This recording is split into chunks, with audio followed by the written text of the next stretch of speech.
Hello everyone, welcome back to our channel. আশা করছি সবাই খুব ভালো আছেন। নতুন আরও একটা ভিডিও নিয়ে হাজির হয়েছি আপনাদের মাঝে। দেখতে থাকুন, আজকের রেসিপিটি ভালো লাগবে আশা করছি। অনুষ্ঠান বাড়ির মতন ইলিশ ভুনা কী করে বাসায় রান্না করবেন চলুন দেখে নিন। তো আজকে উপকরণ দেখিয়ে দিচ্ছি না, সরাসরি রান্না করে দেখাচ্ছি। প্রথমে হাফ কাপ পরিমাণে তেল দিয়েছি আর তাতে সামান্য পরিমাণে লবণ দিয়েছি। এতে করে মাছগুলি ভাজতে সুবিধা হবে এবং ভেঙে যাওয়ার ভয় থাকবে না। আর মাছে লবণ, হলুদ, মরিচের গুঁড়া আর আদার রস মাখিয়ে রেখেছি। 20 মিনিটের মতন মাখিয়ে রাখতে হবে। তারপরে মাছগুলি লাল লাল করে ভেজে নেবেন। এতে করে মাছের ভাজার পর মাছ খাওয়ার সময় মাছের ভিতরে পানছে ভাবটা থাকবে না এবং সম্পূর্ণ মশলা খুব ভালোভাবে মাছের ভিতরে মিশে যাবে।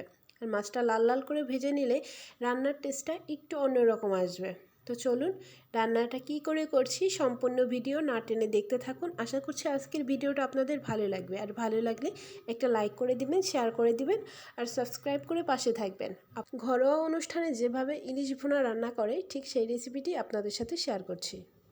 এই তেলের মধ্যেই রান্নাটা কমপ্লিট করে নেব। প্রথমে দিয়ে দিচ্ছি তেজপাতা, একটা এলাচ, একটা দারুচিনি। এরপরে দিয়ে দিচ্ছি ছোটো সাইজের একটা পেঁয়াজ কেটে নেওয়া। এরপরে দিচ্ছি 1 কোয়া পরিমাণে রসুন, কারণ ইলিশ ভুনাতে রসুনের পরিমাণটা বেশি দেওয়া যাবে না। এরপরে দিচ্ছি একটা টমেটোর 4 ভাগের 1 ভাগ আর দিয়ে দিচ্ছি একটা কাঁচামরিচ। এটা একটুখানি ভেজে নরম করে নিব। এক এক করে দিয়ে দিচ্ছি হাফ চামচ লবণের গুঁড়া, হাফ চামচ হলুদ গুঁড়া আর 1 চামচ পরিমাণে মরিচের গুঁড়া। এরপরে যে মশলাটা ব্লেন্ডার করে রেখেছি তাতে কি কি দেওয়া আছে চলুন দেখে নিই। আমি এইখানে যে মশলা ব্লেন্ড করে নিয়েছি সেখানে রয়েছে হাফ চামচ পরিমাণে আদা বাটা, দিয়েছি বড় সাইজের একটা পেঁয়াজ আর মিডিয়াম সাইজের একটা টমেটো, আর এতে দিয়েছি কাজু বাদাম 5টে, দিয়েছি কাঁচামরিচ 4টের মতন, একটা এলাচ দিয়েছি, 1 টুকরো দারুচিনি দিয়েছি আর সামান্য, খুবই সামান্য জয়িত্রী দিয়েছি, কারণ জয়িত্রীটা বেশি দিলে ইলিশ মাছের যে একটা ফ্লেভার আছে ওটা কিন্তু নষ্ট হয়ে যাবে। তো খুবই অল্প অল্প করে দিতে হবে। আর এই রান্নাটা একটা শাহি ফ্লেভার আনে, যেটা কাজু বাদাম আর জয়িত্রীতে। এরপরে দিতে হবে সামান্য পরিমাণে চিনি। তো চিনিটা দিয়ে একটু নেড়ে চেড়ে এখানে মাছগুলি দিয়ে ছেট করে দিচ্ছি, কারণ এতে করে মাছের ভিতরে সমস্ত মশলা খুব ভালোভাবে মিশে যাবে। আর মাছটা এভাবে 1 মিনিটের মতন রেখে দিবেন, উল্টে দেওয়ার কোনো দরকার নেই। তো ইলিশ মাছ বেশি উল্টে পাল্টে দিতে গেলে দেখবেন মাছের শেপটা নষ্ট হয়ে যেতে পারে।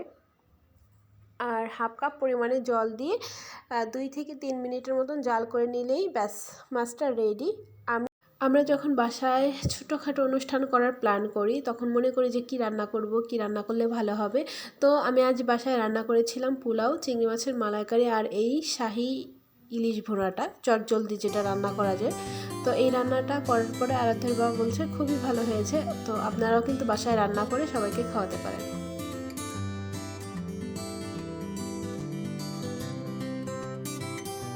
নামিয়ে নিয়ে আসছি আপনাদের সামনে, দেখতে পাচ্ছেন কতটা সুন্দর হয়েছে। আর যারা পেঁয়াজের ব্রেস্তাটা পছন্দ করেন তারা এর উপরে পেঁয়াজের ব্রেস্তাটা একটু ছড়িয়ে দিলেই কিন্তু রেডি। আর হুটহাট করে গেস্ট বাসায় চলে আসতেই পারে, তখন চটজলদি এই রান্নাটা করে দিবেন, দেখবেন সবাই খুব প্রশংসা করবে। তো বন্ধুরা, রেসিপিটি কেমন লাগলো আশা করছি ভালো লেগেছে। আর ভালো লাগলে একবার হলেও বাসায় ট্রাই করবেন। তো চলুন এখন বিদায় নেবার পালা। নতুন কোনো রেসিপি নিয়ে আবার হাজির হব আপনাদের মাঝে। ততক্ষণ পর্যন্ত ভালো থাকবেন, সুস্থ থাকবেন, নিজের খেয়াল রাখবেন। Bye, tata.